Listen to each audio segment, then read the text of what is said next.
And Ambassador Wadhwa continues to be with us. Ambassador, we know the 6 MOUs that were exchanged between the two sides. Do you think that this does deliver on expectations, considering that we were looking at some new areas of cooperation?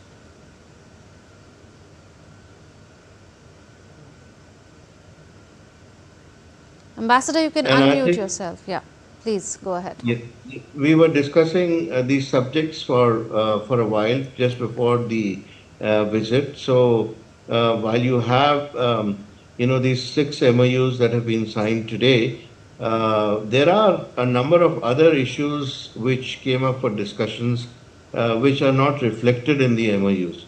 And that, I presume, will be something which we will see materializing much later.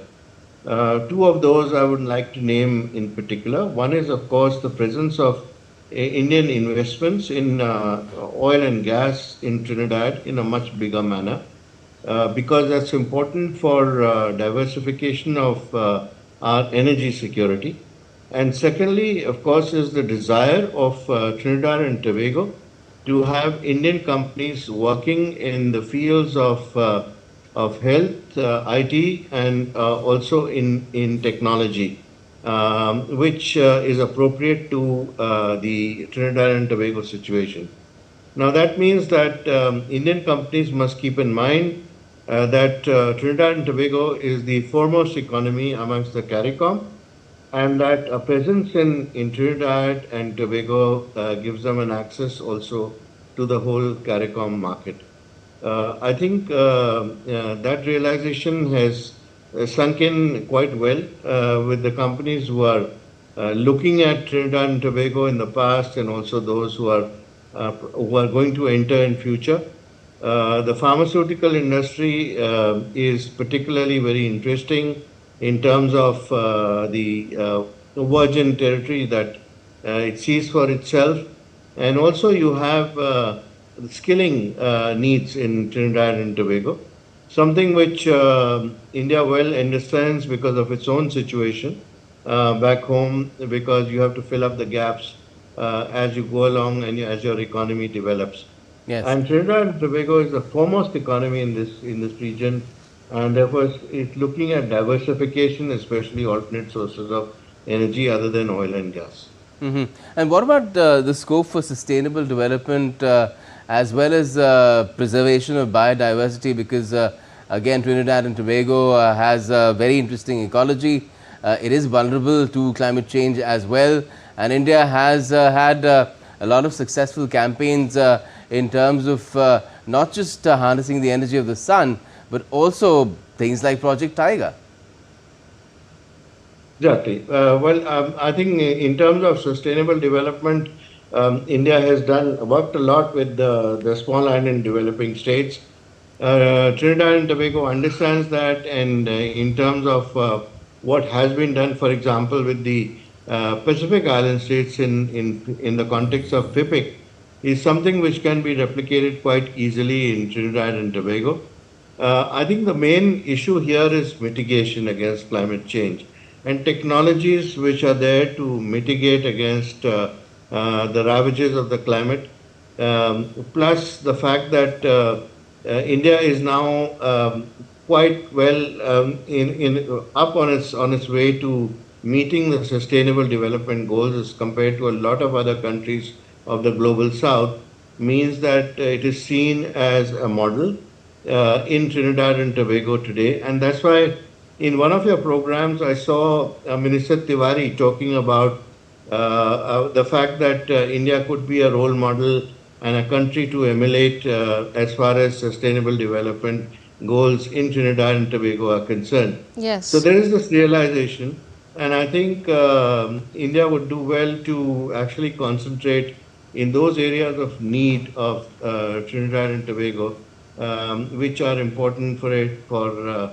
going forward in the climate change issue and mitigation issue. Yes, because this becomes a vertical really for overall economic development and growth as well. It's a legitimate sort of a wing of taking a nation forward in every manner of the right direction of progress.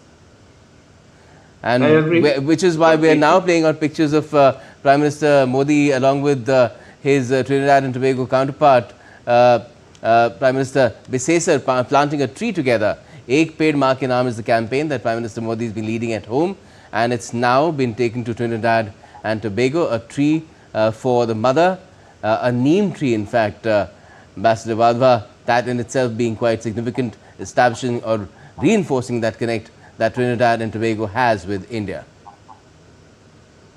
So both the Absolutely. I think it's one of those trees which are also medicinally very important in it's a India, neem tree, yeah. and it's a very hardy tree. That symbolizes the need to have tree plantation of which will be important and will become hardy and can withstand the vagaries of nature. And I think Trinidad will appreciate that. It's a beautiful wooded country with lots of foliage and lots of trees. Yeah, a Yes, tree and like neem would, I guess, flourish in Trinidad and Tobago with the kind of climate that it has. yes, also, Ambassador, the decision of TNT to join the Global Biofuel Alliance, how significant can that be in taking this partnership forward, considering the hold that TNT has on hydrocarbons, oil and gas specifically, and the potential for ethanol production, which would be required for having more and more biofuels? Yes. So I think India has done quite well in terms of the blending of biofuels in order to make sure that the energy security is sustainable in the long term. Currently, we are at around 21 or 22%, and we will go up to 24% as far as blending is concerned. We met our targets before schedule, and that's something as an inspiration for countries like Trinidad and Tobago as well. They are, of course, an oil-rich country, also energy-rich country, natural gas, etc. They've done well to produce and to build the infrastructure required, but at the same time, they also need diversification, and they are looking for new partners, and so is India. India is looking for new partners, in every continent right now, given the fact that our energy needs will only grow in the coming years. Yes, certainly. And in terms of how these two nations want to take things forward, we saw Prime Minister Modi presenting that prototype or a layout of a small industrial unit as well. How significant is that the kind of proposition that India has for a country like Trinidad and Tobago, which may not be appropriate for setting up of large plants and big ticket projects, but has tremendous scope for developing say an MSME industry there as well. Exactly. I think that's what it symbolizes. It symbolizes the medium and small industries, and of course, it also symbolizes the Indian connect with agriculture machinery in particular, which is very much needed in Trinidad and Tobago. Yes, Ambassador, also, how would you summarize the major takeaways from this visit? What has changed with this visit of the Prime Minister? So I think the visit has actually been conducted in a very friendly and cordial atmosphere. Secondly, there's been a lot of emphasis on the diaspora connect and the cultural linkages between the two countries. At every stage, at every step, we've seen that happen. Right from the beginning, when the Prime Minister landed at the airport, to what we are seeing right now, for example, on the screen, where mithai is being presented to the Prime Minister, which is of course pronounced a little differently in Trinidad and Tobago, but of course it's the same word and means the same thing. Just goes to show how much connect there is between the two countries. Secondly, the emphasis on how we can take our connect together in future in new fields. So therefore, we have, besides the connect that we have in energy and pharmaceuticals, we have talked about some new areas where the two countries can cooperate together. From the Trinidad and Tobago side, of course, is the digital stack in particular, which they would like to implement in Trinidad, as also the transfer of appropriate technologies. That includes, as I mentioned to you, agriculture, machinery, and technologies which are appropriate for increasing the productivity over there. And at the same time, we have these new MOUs that have been signed. Some of them will also, by the way, benefit India. For example, the one on sports is something which India will look forward to by way of exchange of coaches, for example. In terms of athletics, Trinidad is well known for its prowess in this field, and India would definitely like to encash on that. So it's a mutual give and take, and I'm sure going forward, all these exchanges and the discussions that have taken place will make sure that this relationship flourishes even more in future. Certainly, and we are seeing, which is representative of that, how a sapling really of the neem tree, which is indigenous to the Indian subcontinent, being taken to Trinidad and Tobago and being planted over there, known for its medicinal value and the kind of shade that it also provides, especially in very hot places, subtropical places like India, or in a maritime tropical climate that Trinidad and Tobago has. Absolutely. Also, Ambassador, if you could tell us how the people of Trinidad and Tobago and the leadership view India, because India is a rising power after all. It is a geopolitically rising power, it is an economically rising power, and it is a great civilizational power. So, do the people of TNT also look up to India as a rising power besides celebrating those great bonds of ancestry and kinship? So I watched a breakfast show yesterday in which featured the foreign minister of Trinidad and Tobago, Mr. Sobers, who's been very much involved in this visit. You see him in almost every frame with Prime Minister Modi and Prime Minister Prasad.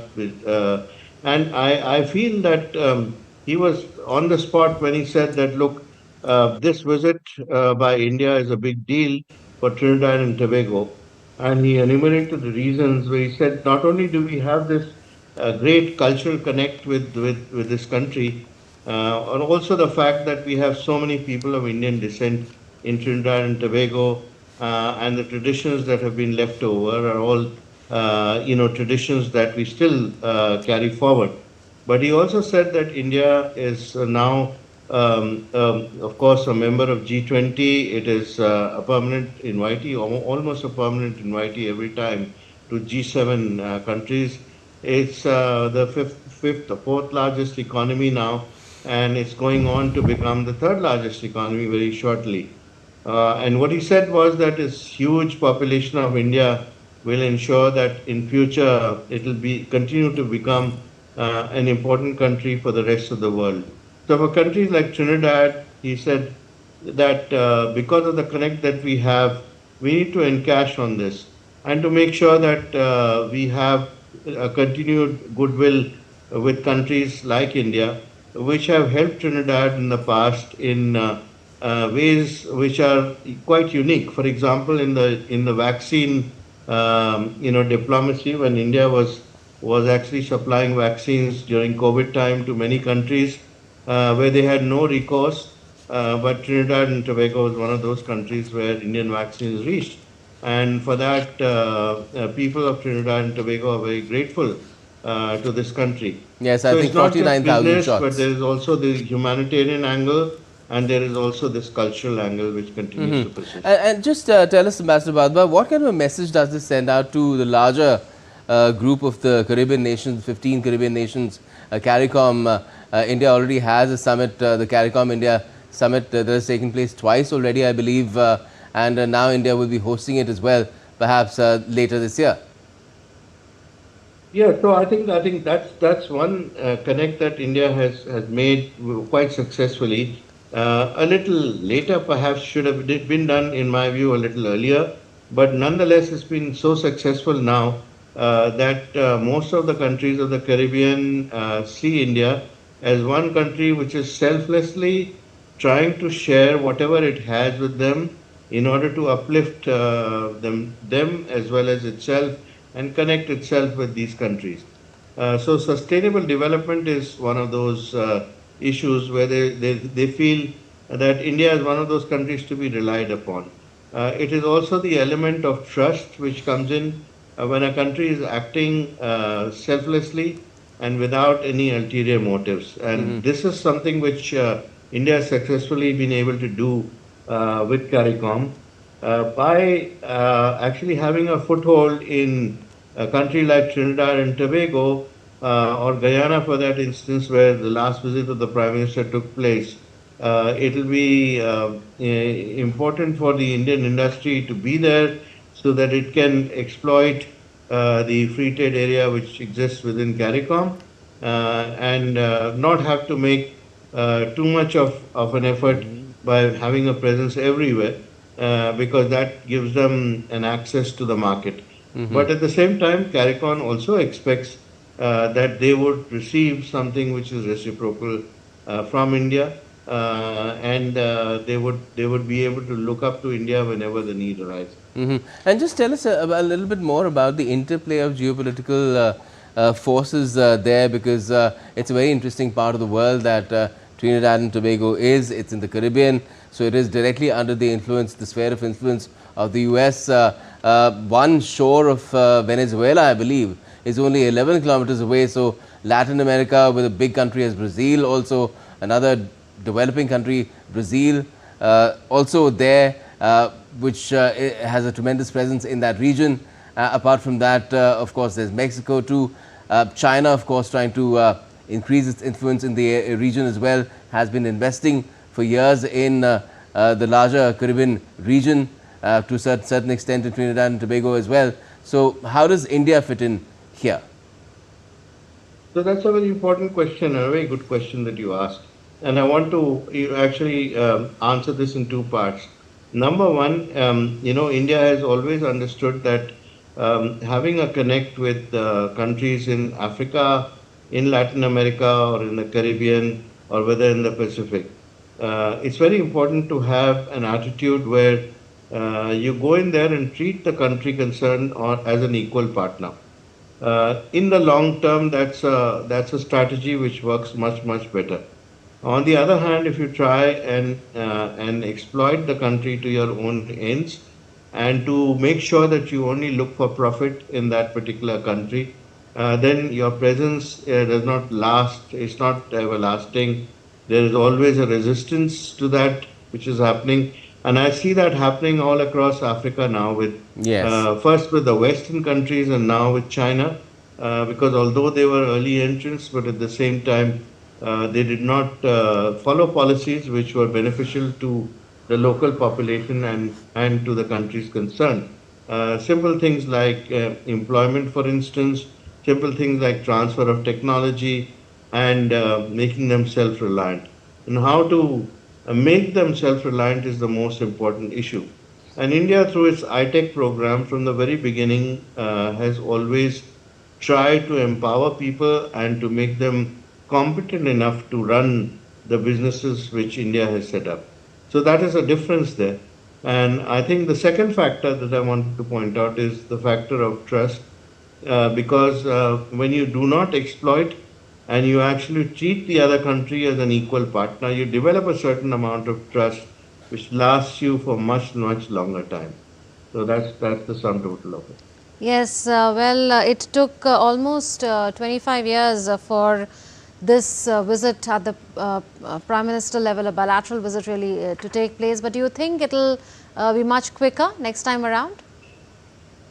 Certainly hope so, because it's very difficult for prime ministers to visit countries at frequent intervals. I think what we need to do, like many other countries do, like the Chinese do, is to divide the responsibilities amongst a group of the top leadership. So whether it's the prime minister or the president or the vice president or any other minister, I think a visit, every few years is very important. to a large country or a big or a small country, it does not matter.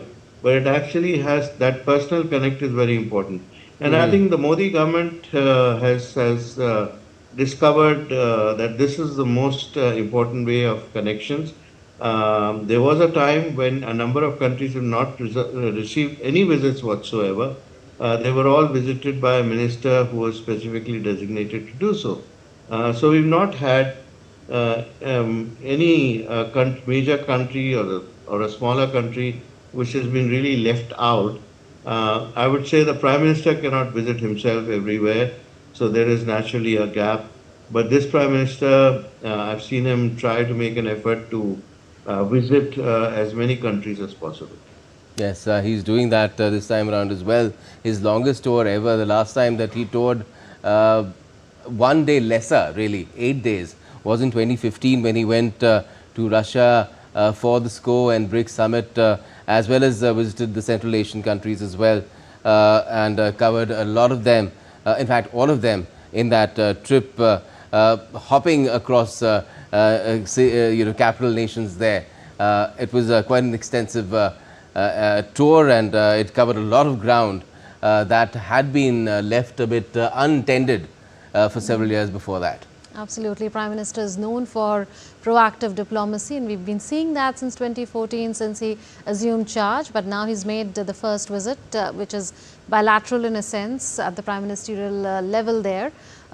Multilateral sense, there has been one made in 2009 as well. That was around 20 years back, but or 15 years back, but this visit really coming at the bilateral level after 25 years. I just have one more question for Ambassador Wadhwa. I just wanted to ask him, how does this visit set up the agenda for the next CARICOM India summit, because apart from other CARICOM leaders, Prime Minister Bisesar, who would probably be there in India later in the year. Yeah, so I think the time is ripe now to have the next summit. We also have the India-Africa summit, which is pending. Hopefully, that should happen this year itself. And I don't think that the CARICOM India summit would be long in coming as well. Whether I would presume that this time it will be in India, because we've had these summits outside in the past, so it's always better to rotate them, in India and in any other country. I think the last time it was in Guyana. Yes, sorry. The last time in 2024 it was in Guyana, in Georgetown. That's correct. Yes, yeah. I recall that. So I think it's time now to host one in India. Whether it's this year or early next year, remains to be seen. Right. Okay, we'd request you to stay on. Let's tell our viewers about the latest developments as they are playing out.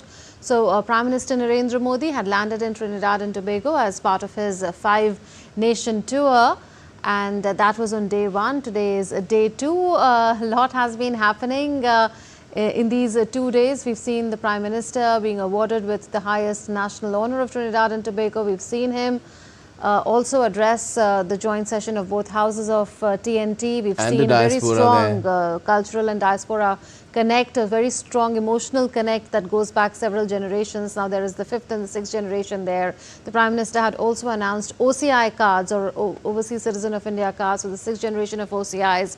And I believe that there is a visa-free travel that is allowed by TNT for 3 months if you were to visit for tourism or business purposes. And here in India, we grant e-visas to citizens of TNT who want to visit India. Well, Ambassador, coming back to you on the international honors that the Prime Minister has been awarded, what does this say about his growing international stature? So I think we've seen a number of countries now extending this honor to the Prime Minister. We saw that happening also in Ghana before this visit to Trinidad and Tobago. These are not normally given to other heads of state unless there is a certain reason for it. And now Prime Minister of Trinidad and Tobago, at the diaspora event, she specifically mentioned why this was being given to Prime Minister Modi. And she said that, when Trinidad and Tobago needed help and when the vaccines were badly required by the population, no other country came forward for their help, but it was Prime Minister Modi who promised this. And so they see this more as a humanitarian gesture rather than just a geopolitical gesture. And they said because of this specific gesture on the part of the Prime Minister himself who took the lead in this, Trinidad and Tobago could save itself from a major disaster. So that's saying a lot. And she said it is for this reason that we are giving this highest honor of our country, the Order of Republic of Trinidad and Tobago, to Prime Minister Modi, which is most appropriate. Hmm. Definitely, and there are areas, of course, where India can be of major help, where challenges of the future are concerned as well. That is also something that was mentioned in the speeches, both that Prime Minister Modi gave to the joint session of Parliament in Trinidad and Tobago and his Trinidad and Tobago counterpart as well, be it areas like artificial intelligence, where India is developing certain capabilities, certain tools that are being now put to work by a lot of companies as well. We are trying to come up with a large language model as well that will be multilingual too. So that is something that could be of use to a lot of countries, including such as the one as Trinidad and Tobago.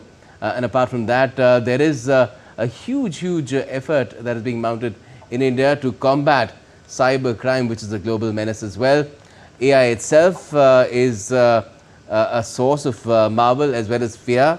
It generates fear as well in terms of the apprehensions about job losses. So it's highly disruptive, and the kind of capabilities that India is developing could be of use there as well. Ambassador Badwa. Yes, Ambassador Vadva, have we ticked the right boxes in a sense, and has TNT also ticked the right boxes and rolled out the red carpet, and a lot of the developments were spoken about by Gautam, and 6 MOUs, yes, a lot to look forward to at the same time in the years to come? Yes, I think it's been a highly successful visit from all accounts, and of course, the 6 MOUs that have been signed.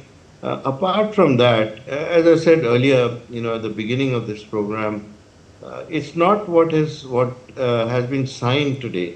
It's what will follow at a later stage because when the discussions take place, you then come to know what exactly are the needs of the country. And before the visit took place, we had some sense of what Trinidad and Tobago needs from India, which is essentially to make sure that their governance structure improves in future, number one. And that can be done through, as I said, the digital stack that India has, which is most affordable, and it's a proven model of development in a country By like governance Trinidad and structure, Ambassador Tobago. Vadwa, by Plus, governance structure, you mean delivery of service through public institutions? exactly, yes. The last mile delivery of service and reaching out to the people in remote areas, for instance. Now that's something that Trinidad is looking forward to because they've developed an urban infrastructure which is serving them well in terms of the population which lives in the capital, for instance. But otherwise, for the rest of the country, the delivery of services is something that we would like to smoothen out much better going forward. I just wanted And to how understand a people little bit actually more, can sir. derive that benefit without going through any hurdles. I just wanted to understand a little bit more from you. It's a small country with a very small population. So, does most of the population live in the capital and in other cities, or is it well distributed between urban and rural? No, most of them are concentrated in the capital, and so that is the reason why when they talk about the governance being improved, is the fact that those who do not live in areas which are easily accessible, that they can also be able to avail of the government services, which can be rolled out much easier if you have a digital kind of governance, which is not there currently. Many countries, including Trinidad and Tobago. Right. So, if we ask you about the five-nation visit happening in really five legs, but across three continents, Caribbean, Africa and South America, how do you look at this outreach that India is making? Because all of them are members of the developing world. They are global South countries, and India is trying to put forth the voice of the global South in every fora possible. Yes, of course. The fact that they are all countries which belong to the global south definitely is an important factor. But we must also remember that many of these are countries which with rich natural resources. So whether you talk about Trinidad and Tobago or you talk about Ghana, for instance, which is so rich in gold, where India imports $2 billion worth of gold alone from Ghana, but it's also rich in critical minerals and other natural resources. So it's a question of how India can cooperate with these countries in terms of mining ventures, for instance. Now those can be exploited for the mutual benefit of both sides. Namibia is in a similar situation, for instance. That's as far as the geographical location is concerned, but also in terms of geopolitics, in terms of the natural resources that these countries possess. I think they're very important countries from that perspective. So Well, all five there's of an them open offer really from Prime Minister Modi, in sir. this. We've heard about it in the past. It's not been mentioned this time around in the context of Trinidad and Tobago, but an open offer from Prime Minister Modi in terms of for all the Caribbean countries for offshore exploration, for fuel, also for hydrography, because they have tremendous maritime resources apart from the kind of biodiversity that they have inland. That's of course very important aspect as well. So when we saw during the visit in Ghana, for instance, there was a lot of stress by both sides on cooperation in maritime surveillance, for instance. Now in West Africa, there are a number of countries there which are facing a terrorist threat because of what is Right, happening in the Ambassador, hold your Sahel. thoughts. We are now getting visuals from the airport in Trinidad and Tobago. Prime Minister Narendra Modi concluding his two-day visit to Trinidad and Tobago and now heading out in a short while from now to Argentina for what would be the third leg of his five-nation tour across three continents of Africa, South America, as well as the Caribbean. Yes, he'll be flying, as you can see, he's enplaned now, waving a final goodbye to the people there in Trinidad and Tobago, in Port of Spain, the capital of Trinidad and Tobago, and enplaning for Buenos Aires, the capital of Argentina, skipping across from the Caribbean, not too far away really, to Argentina, which is further south, of course, in South America. Yes, and from there he'll head to Brazil for the BRICS summit particularly, and will also be having bilateral talks. That's after Argentina. Akshay Dongre is joining us. Akshay, how would you describe to us the scenes at the airport and the takeaways from PM's visit to TNT?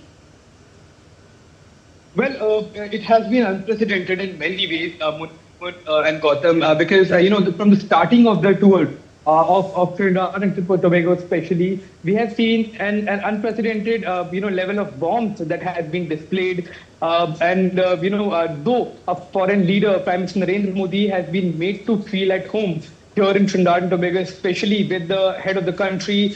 Head of the government, rather, Prime Minister of Trinidad and Tobago, along with her entire cabinet, went to receive Prime Minister. Those were the first visuals that we saw. It was hours before Prime Minister even arrived in Trinidad and Tobago. The cabinet, along with the Prime Minister, had reached the airport, waiting for Prime Minister Narendra Modi to come. Then after he came here, he was given a rousing welcome, not only by the people in the government, including the Prime Minister, but the local community as well, who had also, come to the airport with cultural performances taking right where Prime Minister landed to the hotel where the reception was given. Then we also saw, thousands of people going to the venue where Namaste Modi event took place.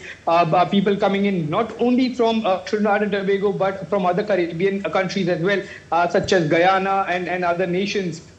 Where people, especially of Indian origin, had come here. I spoke to a lady who said that when Prime Minister had visited Guyana, she was not there in the country, and she felt that she had missed out on an opportunity of a lifetime. And she made sure to travel to Trinidad and Tobago to see Prime Minister Narendra Modi in person. We saw the kind of reactions of the Indian community when Prime Minister Narendra Modi spoke about the cultural similarities, spoke about how the two countries are connected together. When he called the Prime Minister here as daughter of Bihar, PM spoke about the cultural similarities, the folklore, the other kind of cultures that have not only been brought by the people here hundreds of years ago, but also have been preserved by the people, including Ramayana, including other folklore. So it has been a cultural connect that has been preserved. And while people say that that cultural connect had been going down, had been fading away, the engagement by Prime Minister Narendra Modi have revived that cultural connection between the two countries. And now, today we again saw how, Prime Minister was conferred with the highest honor that Trinidad and Tobago had to confer, and with the order of Republic of Trinidad and Tobago being conferred on the Prime Minister, it became once again clear the kind of love that the people have. So it's not just the Indian diaspora, actually. The other communities as well were quite excited to welcome Prime Minister. They also had come to Namaste Modi event. Many of them were not even from Indian diaspora who wanted to see Prime Minister, but due to limited seating, the government here could not give all the people who wanted to come passes. It was quite overwhelming to see, even for us, that the Prime Minister of the Republic of India was given so much love, so much warmth here in the country, and in a way, this has revived the cultural connection, the diplomatic ties between the countries, and has started a new chapter in the relation between the two countries. So, in the years to come, as our experts have been pointing out, this is not just about one country. PM called Trinidad and Tobago gateway to Latin America, gateway to other nations of Caribbean, and that in fact it's true that these countries that are thousands of miles away from India, but when it comes to culture, they're as close as two countries can be.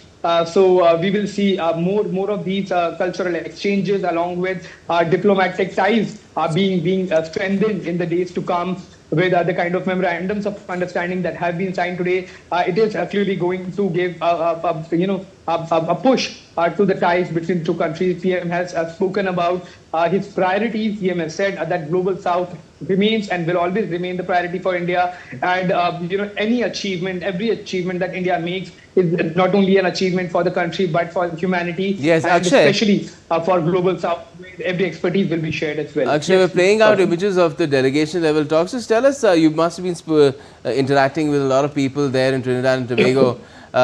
Just tell us how this visit was perceived or has been perceived by the people of Trinidad and Tobago, cutting across different segments of society as well, because it's not every day that the leader of a stature of a country like India, which is a large developing economy, fastest growing large economy as well in the world, soon to be the third largest in the world, visits a country like Trinidad and Tobago, which is in the Caribbean, relatively a smaller nation, not that big a global player, but it's giving a certain profile, this charge that India seems to be leading for the Global South, which is almost emerging, although not formalized in any way, but almost emerging as something that the non-aligned movement used to be, although there's no element of whether you're aligned to anyone here or not in this.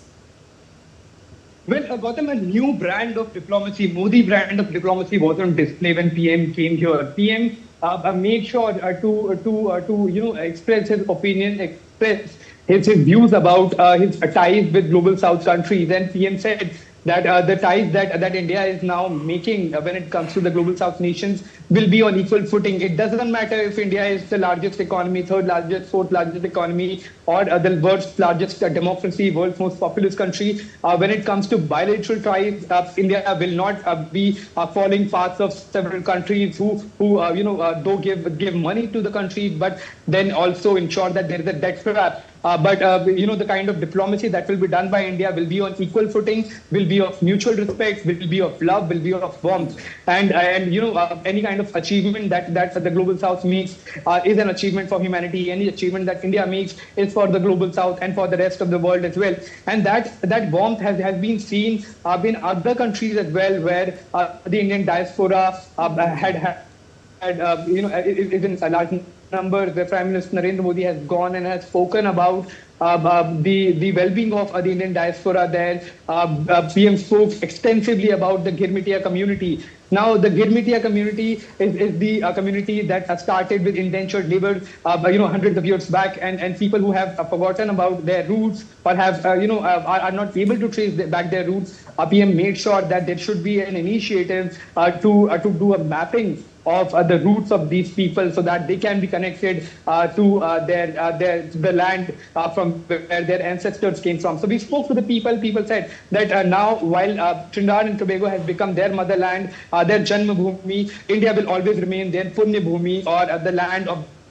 And that is why we have to note that the gesture that PM made of bringing Saryu water, holy Saryu water or holy Sangam water that will be immersed here in the Gangadhara, that is named after the Ganga river in India. That emotional connect remains, that spiritual belongingness remains, and for the people who were not able to, despite them wanting to be at the Kumbh Mela that took place here in India, the world's largest gathering, religious gathering, then people should experience that spirituality here. Yes, it is a tremendous connect, and that sort of brings a question to my mind, Akshay. Before I thank you, it's a bit of an off-track question. I like your outfit. You picked it up in Port of Spain, or you took it from home here before you travelled to Port of Spain in Trinidad and Tobago?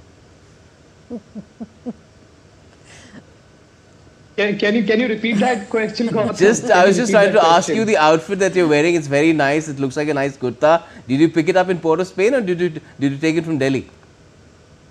Well, I took it from Delhi, but had I known that these exact kind of kurtas are available here, I would have bought here one, and I'll make sure that I'll buy one here. And it's a very important thing, Gautam, that brings a very important point to my mind, because I was speaking to the locals here who said that about 50 years back, the local people had forgotten or were getting disconnected with their roots, even in terms of outfits. Women were wearing skirts, women had started wearing skirts and more of local outfits. But then there was a cultural revival slowly and steadily happening that has been pushed in the last 10 years. And now you will see a lot of people here wearing these kind of kurtas.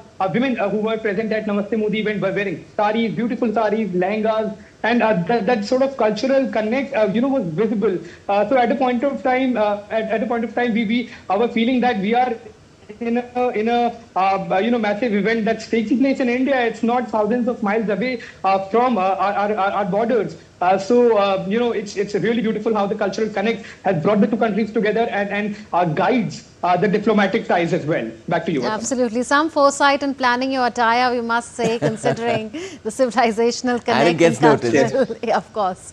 So thank you, Akshay, for that. And we'll go back to the guest, Ambassador Wadhwa, with us. Ambassador, you were talking about Prime Minister's visit across 3 regions, South America, Africa, as well as the Caribbean. Geopolitically, do you think a lot of thought went into choosing or selecting these countries so that 3 regions, very different from each other, are covered in one visit by the Prime Minister? Yes, whenever these kind of visits take place, there's a lot of thought which goes into it, and there are a number of considerations which have to be taken into account. One of the primary considerations, of course, is that how long back was the last visit of a Prime Minister to that country, and I think from that perspective, the Prime Minister has done well to fill in that gap, because many of these countries have not had a prime minister visit for a very, very long time. Plus, of course, the importance of these countries, then that's the secondary consideration. And thirdly, the fact that if there is a particular event which the prime minister has to attend to, or any outstanding invitation from that country, that all has to be taken into account, and finally that decision is arrived at. Right. With that, I think we can certainly wrap up this particular segment of our special show, where we have brought to you the entire course of how this visit has gone. 2 days in Trinidad and Tobago for Prime Minister Modi, which is just the second leg of his overall visit to 3 different parts of the world. Moonman, he is now, I believe, on his way to Buenos Aires in Argentina, in Latin America, South America, which is not that far from the Caribbean if you look at where we are in Delhi, but still is a certain distance. Absolutely. So the next leg of the Prime Minister's visit will be Argentina, followed by Brazil, and then Namibia, which is why he'll be moving back to the African continent from South America before landing home. We'll leave it at that. Ambassador Wadhwa, thank you so much for joining us with your perspective and for putting the visit of the Prime Minister to Trinidad and Tobago into perspective. Thank you so much. So that's it then in this special broadcast, India and Trinidad Tobago, Ties of Time, Trust and Tradition. News and updates will continue on DD India.